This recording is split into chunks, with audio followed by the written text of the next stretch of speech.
క్రీస్తునందు ప్రియమైన ప్రేమధార టీవీ వీక్షకులందరికీ యేసయ్య ఘనమైన నామంలో శుభములు తెలియజేస్తున్నాం. నేటి మన ధ్యాన భాగంగా 2వ సమూయేలు గ్రంథము 22వ అధ్యాయాన్ని ధ్యానించుకుంటాం. ఈ అధ్యాయం ఒక కీర్తన.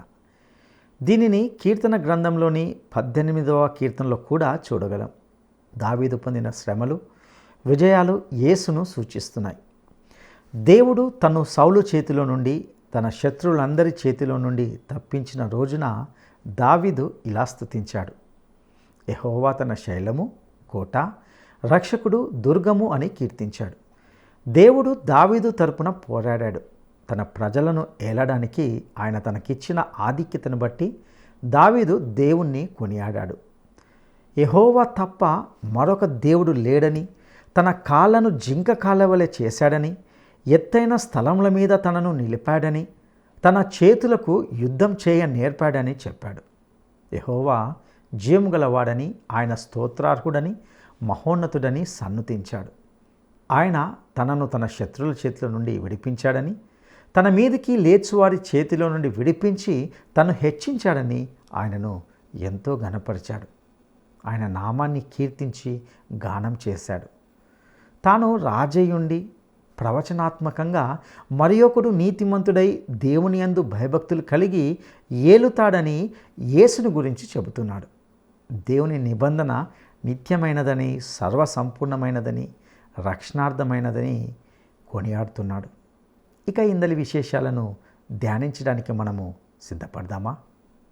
ప్రియ శ్రోతలు, ఈరోజు మనం 2 సమూయేలు 22వ అధ్యాయం వినబోతున్నాం. ఇది దావీదు కీర్తన. ఇదే కీర్తన కీర్తనల గ్రంథంలో 18వ కీర్తన. ఈ కీర్తన ఒక ప్రవచనం. దావీదు శ్రమలు పడుతున్నాడు. దావీదు విజయాలు సాధించాడు. ఇవన్నీ యేసుక్రీస్తు వైపునకే చూపుతున్నాయి. మొదటి 4 వచనాలలో స్తుతి ఉన్నది. యెహోవా తనను సౌలు చేతిలో నుండి, తన శత్రువులందరి చేతి నుండి తప్పించిన దినమున దావీదు ఈ గీత వాక్యాలను చెప్పి యెహోవాను స్తోత్రించాడు. యెహోవా నా శైలము, నా కోట, నా రక్షకుడు, నా దుర్గము. నేను ఆయనను ఆశ్రయిస్తాను. నా కేడెము, నా రక్షణ శృంగము, నా ఉన్నత దుర్గము, నా ఆశ్రయస్థానము ఆయనే. నాకు రక్షకుడు, బలాత్కారము నుండి నన్ను రక్షించేవాడవు నీవే. కీర్తనీయుడైన యెహోవాకు నేను మొర్రపెట్టాను. నా శత్రువుల చేతిలో నుండి ఆయన నన్ను రక్షించాడు. 5 నుండి 7వ వచనం వరకు దావీదు అనుభవించిన శ్రమలు పేర్కొనబడ్డాయి. మృత్యువు యొక్క అలలు నన్ను చుట్టుకొనగా, వరద పొరులు వలె భక్తిహీనులు నా మీదికి వచ్చి నన్ను బెదిరించగా, పాతాళ పాశములు నన్ను అరికట్టగా, మరణపు ఉరులు నన్ను ఆవరించగా, నా శ్రమలో నేను యెహోవాకు మొర్రపెట్టాను. నా దేవునికి ప్రార్థన చేశాను. ఆయన తన ఆలయములో ఆలకించి నా ప్రార్థన అంగీకరించాడు. నా మొర్ర ఆయన చెవులలో చొచ్చింది. అవును, దావీదు సౌలు మూలకంగా ఎన్నో ప్రమాదాలకు గురయ్యాడు. యేసుక్రీస్తు కూడా సైతాను మూలకంగా వచ్చిన శోధనలను ఎదుర్కొని జయించాడు. పాపమునెదిరించి రక్తము కారేటంతగా ఆయన పోరాడాడు. 8 నుండి 20వ వచనం వరకు ప్రవచనాత్మకంగా ప్రభువు మరణ పునరుత్థానాలు వర్ణించబడినాయి. భూమి కంపించి అదిరింది, పరమండలపు పునాదులు వణికాయి.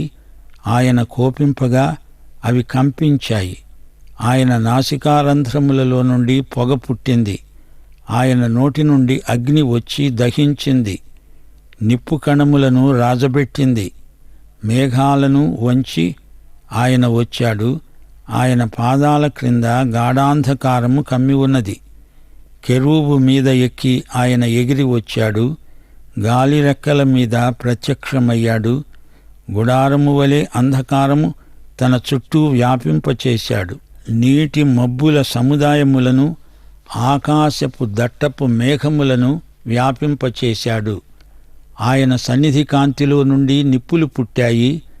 దేవుని షకీనా మహిమ అంతటా ఆవరించింది. 1 తిమోతి 6వ అధ్యాయం 16వ వచనం, సమీపింపరాని తేజస్సులో ఆయన మాత్రమే వసిస్తూ అమరత్వము గలవాడై ఉన్నాడు.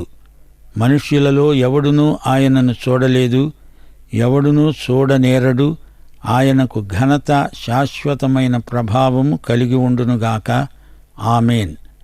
14 నుండి 16 వచనం వరకు.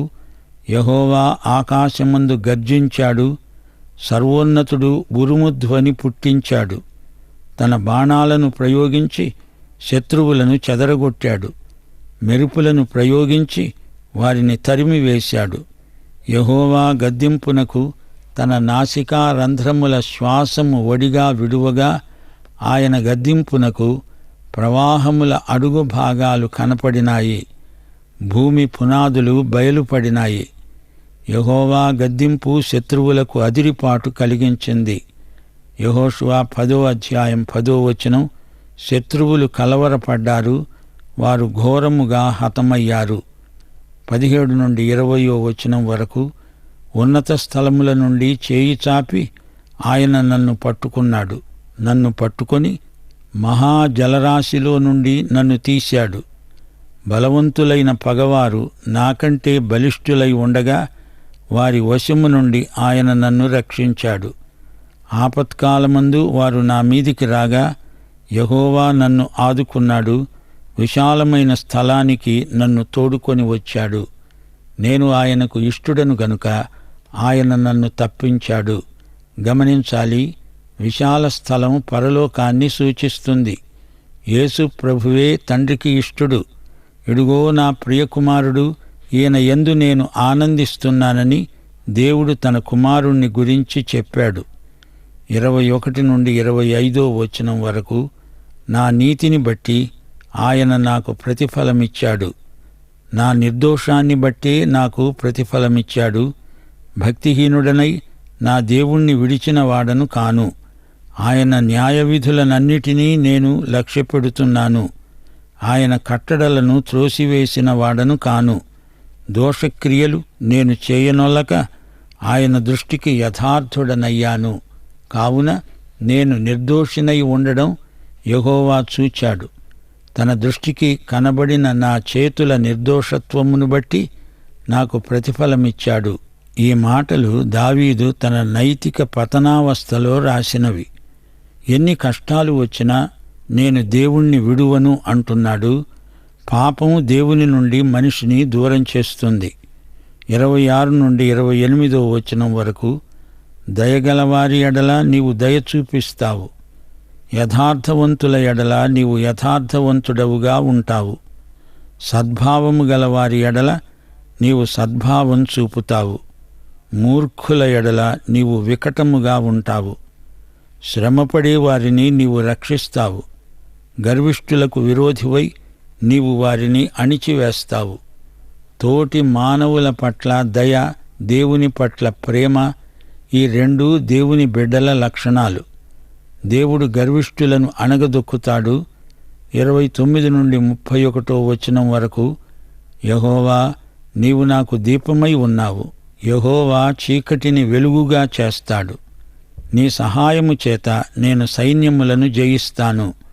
నా దేవుని సహాయము వలన నేను ప్రాకారాలను దాటుతాను. దేవుడు యథార్థవంతుడు. యెహోవా వాక్కు నిర్మలము. ఆయన శరణుజొచ్చు వారికందరికీ ఆయన కేడెము. కేడెము అనగా డాలు. యెహోవాయే దీపం. గృహసీమలో యెహోవా దీపము వెలుగుతూ ఉండాలి.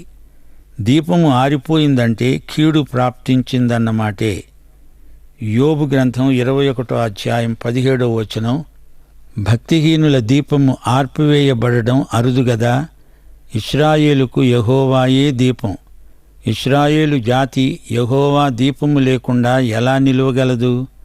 వెలుగు కలుగుగాక అన్నవాడు యెహోవాయే. ఆయన సహాయముతోనే దావీదు ఒడిగా పరిగెత్తగలిగాడు. సైనికుడు ఒడిగా పరిగెత్తగలిగి ఉండాలి. ఆషాహేలు బాగా పరిగెత్తగలడని పేరున్నది. ఆషాహేలు అడవిలేడి అంత తేలికగా పరిగెత్తగలవాడు. దావీదు దేవుని సహాయంతోనే ప్రాకారాలు దాటాడు. యెహోవా వాక్కు నిర్మలము. అది మన ప్రవర్తనను శుద్ధి చేస్తుంది. యెహోవా వాక్కు పవిత్రమైనది, మట్టి మూసలో 7 మారులు కడిగి ఊదిన వెండి అంత పవిత్రమైనది. యెహోవా తప్ప దేవుడేడి? మన దేవుడు తప్ప ఆశ్రయ దుర్గమేది? దేవుడు నాకు బలమైన కోటగా ఉన్నాడు. ఆయన తన మార్గమునందు యథార్థవంతులను నడిపిస్తాడు. ఆయన నా కాళ్ళు జింక కాళ్ల వలె చేస్తాడు. ఎత్తయిన స్థలముల మీద నన్ను నడుపుతాడు. గమనించాలి, దేవుడు సర్వశక్తిమంతుడు, ఏల్ ఎలోహెం. ఆయనే దేవుడు, ఆయనే ఆశ్రయదుర్గము. ఆయన మనల్ని నడిపిస్తాడు. ఎత్తైన స్థలాల మీద నిలువబెట్టేవాడు ఆయనే. శ్రోతలు, జ్ఞాపకం తెచ్చుకోండి, బొస్సేసు, సెనే అనే 2 కనుమలున్నాయి. ఇక్కడ నుండి అక్కడికి దూకగలిగేటంత బలం దావీదు పాదాలకు ఉన్నది. 35 నుండి 37 వచనం వరకు, నా చేతులకు యుద్ధము చేయ నేర్పేవాడు ఆయనే. నా బాహువులు ఇత్తడి విల్లును ఎక్కుపెట్టుతాయి. నీవు నీ రక్షణ కేడెమును నాకు అందిస్తావు. నీ సాత్వికము నన్ను గొప్ప చేస్తుంది. నా పాదాలకు చోటు విశాలపరుస్తావు. నా చీలమండలు బెణకలేదు. గమనించాలి, ఆ రోజుల్లో ఇత్తడి ధనుస్సులు వాడేవారు. అట్టి ధనుస్సును ఎక్కుపెట్టేవాడే సైనికుడు. దేవుని సాత్వికం వలన మనము గొప్పవారమవుతాము. సాత్వికము, దీన మనస్సు దేవుని బిడ్డల ప్రత్యేక లక్షణాలు. సాత్వికులు ధన్యులు, వారు భూలోకమును స్వతంత్రించుకుంటారు. చీలమండలు బెణికితే సైనికుడు యుద్ధరంగంలో నిలువలేడు. 38 నుండి 40 వచనం వరకు, నా శత్రువులను తరిమి నాశనం చేస్తాను. వారిని నశింపచేసే వరకు నేను తిరగను. నేను వారిని మింగివేస్తాను. వారిని తుత్తునియలుగా కొడతాను. వారు నా పాదాల కింద పడి లేవరు. యుద్ధానికి బలం నీవు నన్ను ధరింపచేస్తావు. నా మీదికి లేచిన వారిని నీవు అణిచివేస్తావు. కుమ్మరి ఓ కుమ్మరి, జగదుత్పత్తిదారి, చీకటమన్నైన నా వంక చల్లగా చూడుమయా, చల్లగా చూడుమయా.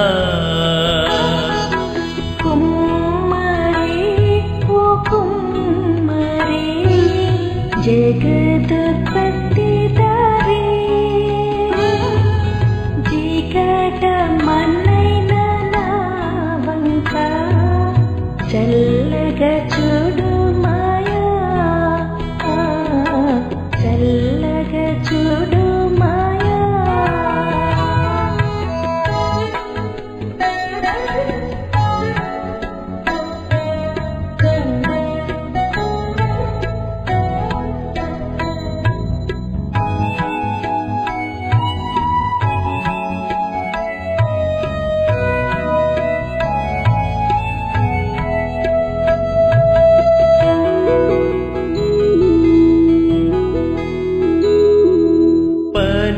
పనికిరాని పాత్రనని పారవేయకుమా, వంగి పొరలు పాత్రగా నన్ను నింపుమా. సువార్తలోని పాత్రలన్నీ యేసును పొగడుచుందా, సాక్షిగా ఉండు పాత్రగా చేసి సత్యముతో నింపుము తండ్రి, సత్యముతో నింపుము తండ్రి. కుమ్మరి ఓ కుమ్మరి, జగదుత్పత్తిదారి, చీకటమన్నైన నా వంక చల్లగా చూడుమయా, చల్లగా చూడుమయా. విలువలేని పాత్రను నేను, కొనువారు లేరెవరు.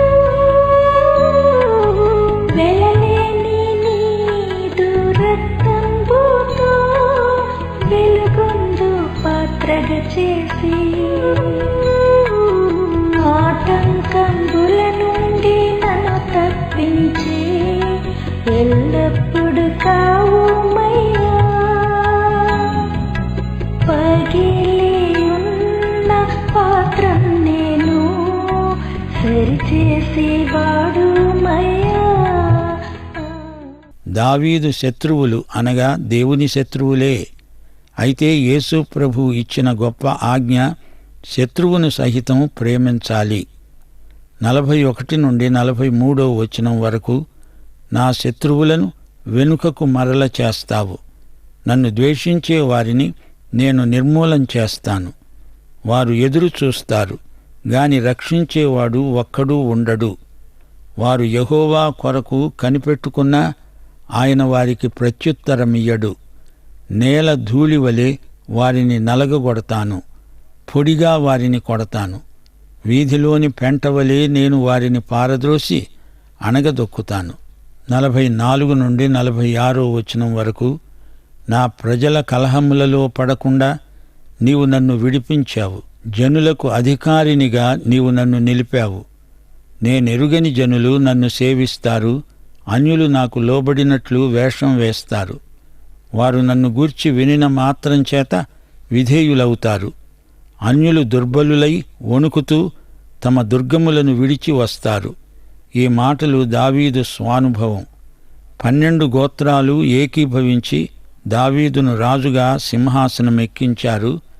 ఈ మాటలు మెస్సియాను గురించిన ప్రవచనాలు. అయితే హదదెజరు, తోయి అనే రాజులను గురించి దావీదు మాట్లాడుతున్నాడు. అన్యరాజులు దావీదుకు లొంగిపోయారు. 47 నుండి 49 వచనం వరకు, యెహోవా జీవము గలవాడు, నా ఆశ్రయ దుర్గమైన వాడు స్తోత్రార్హుడు. నాకు రక్షణాశ్రయ దుర్గమైన దేవుడు మహోన్నతుడగునుగాక. ఆయన నా నిమిత్తము ప్రతిదండన చేసే దేవుడు. ఆయన నా నిమిత్తము పగ తీర్చే దేవుడు. జనములను నాకు లోబరచేవాడు ఆయనే. ఆయనే నా శత్రువుల చేతిలో నుండి నన్ను విడిపిస్తాడు. నా మీదికి లేచిన వారికంటే ఎత్తుగా నీవు నన్ను హెచ్చిస్తావు. బలాత్కారము చేసేవారి చేతిలో నుండి నీవు నన్ను విడిపిస్తావు. యెహోవా, అన్యజనులలో నిన్ను ఘనపరుస్తాను. నీ నామకీర్తన గానం చేస్తాను. నీవు నియమించిన రాజునకు గొప్ప రక్షణ కలుగ చేసేవాడవు. అభిషేకించిన దావీదుకు అతని సంతానమునకు నిత్యము కనికరము చూపేవాడవు. ఈ కీర్తనలో దావీదు ఎన్నెన్నో పరమసత్యాలను వ్యక్తం చేశాడు. మన విశ్వాసానికి ఆయనే కర్త, ఆయనే దానిని కొనసాగించేవాడు. యేసు ప్రభువే నాకై చీలిన శిల, ఆయనే రక్షణ శృంగం, ఆయనే ఆశ్రయదుర్గం, ఆయనే నా రక్షకుడు. దౌర్జన్యము నుండి కాపాడేవాడ ఆయనే. సమస్తమునకు ఆధారభూతుడు ఆయనే. ఈ రోజున లోకమందంతటా ప్రజలు భయాందోళనలతో సతమతమవుతున్నారు. యేసునందే మానసిక ఆధ్యాత్మిక శాంతి ప్రాప్తిస్తుంది. ఈ కీర్తనలో ఆధ్యాత్మిక భావాలు ప్రతి వచనంలో మన ధ్యానానికి ఎంతో ఉపకరిస్తాయి. దావీదీయ కీర్తనలు మన హృదయాలను తెరుస్తాయి, మనస్సులను తెరుస్తాయి. ఈ కీర్తనలు భక్తిభావాలను మనలో ప్రకల్పన చేస్తాయి. జీవితమంటే ఏమిటో తెలియక అనేకులు పలు విధాలైన ప్రయోగాలు చేస్తున్నారు. కలిమి విస్తరించటం జీవమునకు మూలము కాదు.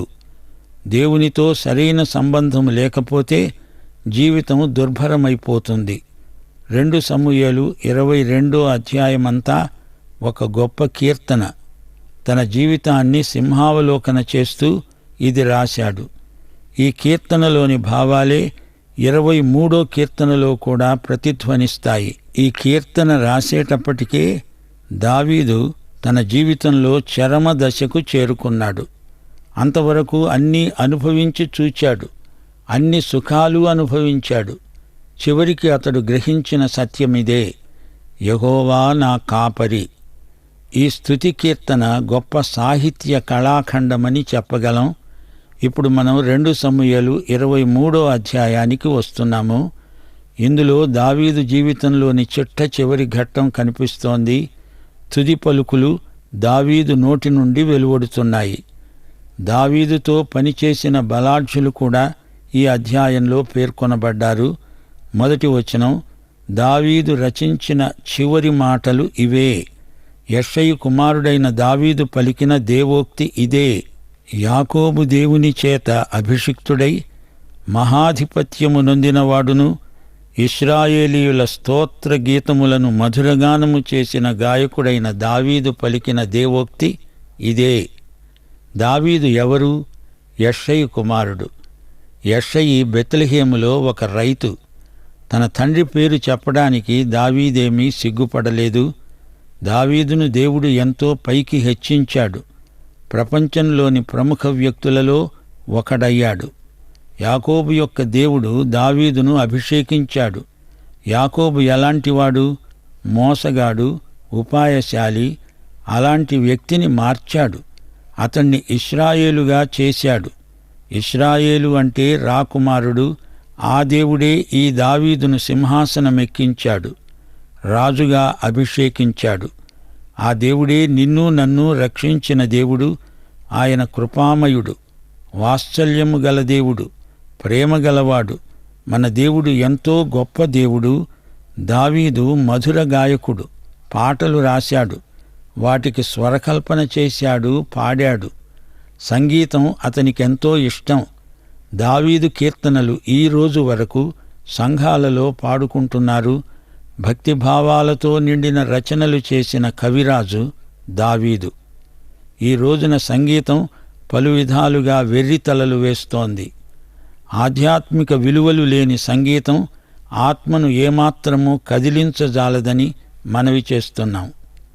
సంగీతం ఆత్మలో భక్తి వాతావరణాన్ని ప్రకల్పన చేసేది అయి ఉండాలి. దైవారాధనలో సంగీతం ఎంతో ప్రముఖ పాత్ర వహిస్తుందని వేరే చెప్పనక్కర్లేదు. ఇప్పుడు వినండి దావీదు రాసిన మరో గేయం.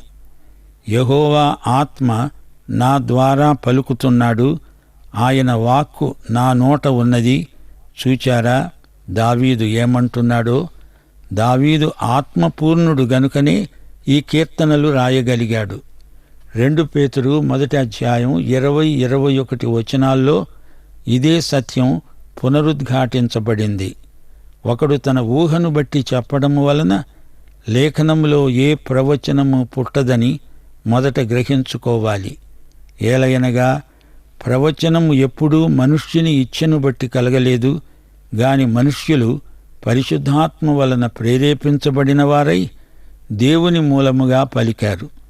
దావీదు అంటున్నాడు, ఇశ్రాయేలీయుల దేవుడు సెలవిస్తున్నాడు, ఇశ్రాయేలీయులకు ఆశ్రయదుర్గమైనవాడు నా ద్వారా మాట్లాడుతున్నాడు. మనుష్యులను ఏలే ఒకడు పుడతాడు, అతడు నీతిమంతుడై దేవుని యందు భయభక్తులు కలిగి ఏలుతాడు. గమనించాలి, పరిపాలించేవారు దేవుని యందు భయభక్తులు కలిగి తీర్మానాలు చెయ్యాలి. నాయకులు దేవునికి భయపడరు, తమకు ఓట్లు వేసే ప్రజలకు భయపడతారు. ఏలికలు దేవుణ్ణి మెప్పించాలి, దేవుణ్ణి సంతోషపెట్టాలి. అప్పుడే ప్రజలకు మేలు కలుగుతుంది. లేకపోతే ఉన్నత స్థానాలలో అవినీతి పెచ్చరిల్లుతుంది. దావీదు అంటున్నాడు, ఉదయకాలపు సూర్యోదయ కాంతి వలె, మబ్బు లేకుండా ఉదయించిన సూర్యుని వలె, వర్షము కురిసిన పిమ్మట నిర్మలమైన కాంతి చేత భూమిలో నుండి పుట్టిన లేత గడ్డివలే అతడు ఉంటాడు. ఈ మాట దావీదు అంటున్నాడంటే ఇది ప్రవచనం. 2 సమూయేలు 7వ అధ్యాయం ఎంతో ప్రాముఖ్యమైనది అన్నాము గదా. ఆ అధ్యాయంలో దేవుడు దావీదుతో నిబంధన చేసుకున్నాడు. దావీదీయ నిబంధన ప్రాతిపదిక మీదనే రాబోయే క్రీస్తు రాజ్యం స్థాపించబడుతుంది. దావీదు వంశంలో నుండే మెస్సియా రాబోతాడనేదే ఆ ప్రవచనం. అధికారపూర్వకమైన సింహాసనం దావీదు వంశంలోనే ఉంటుంది. మెస్సియా రాజ్యం నిత్యరాజ్యం, శాశ్వత రాజ్యం. ఏదెను తోటలో దేవుడు హవ్వకు ఇచ్చిన వాగ్దానంలో ఈ ప్రవచనం ఇమిడి ఉంది. ఇదే మెస్సియా ప్రవచనం. అబ్రహాము, ఇస్సాకు, యాకోబులకు చెప్పబడింది ఈ ప్రవచనమే. ఈ మెస్సియాను గురించే మోషే మాట్లాడాడు. యెహోషువ కూడా ఈ మెస్సియానే ప్రవచించాడు. దావీదీయ నిబంధన మెస్సియాను గురించిన ప్రవచనమే. 5వ వచనంలో దావీదంటున్నాడు, నా సంతతివారు దేవుని దృష్టికి అనుకూలురే కదా. ఆయన నాతో నిత్య నిబంధన చేసి ఉన్నాడు. ఆయన నిబంధన సర్వసంపూర్ణమైన నిబంధన. అది స్థిరమైనది, దేవునికి పూర్ణానుకూలమైనది. అది నాకు అనుగ్రహింపబడిన రక్షణార్థమైనది. నిశ్చయముగా ఆయన దానిని నెరవేరుస్తాడు. ప్రియ శ్రోతలు, వింటున్నారా? ఈ యేసుక్రీస్తును మీలో ప్రతి ఒక్కరూ రక్షకుడుగా, ప్రభువుగా ఎరిగి ఉండాలని దేవుని చిత్తం. అట్టి కృప దేవుడు మీకు దయచేయునుగాక. పాఠం సమాప్తం. దైవాశీస్సులు. ఆమేన్.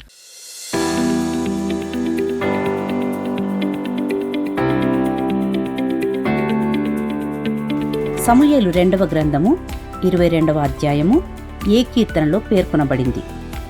సమూయేలు 2వ గ్రంథము 22వ అధ్యాయము ఏ కీర్తనలో పేర్కొనబడింది. 1 కీర్తన 15, 2 కీర్తన 18, 3 కీర్తన 23. ఈ ప్రశ్నకు సరైన జవాబును ఈ వాట్సాప్ నంబర్కు పంపండి. మా వాట్సాప్ నంబర్ 9399525570.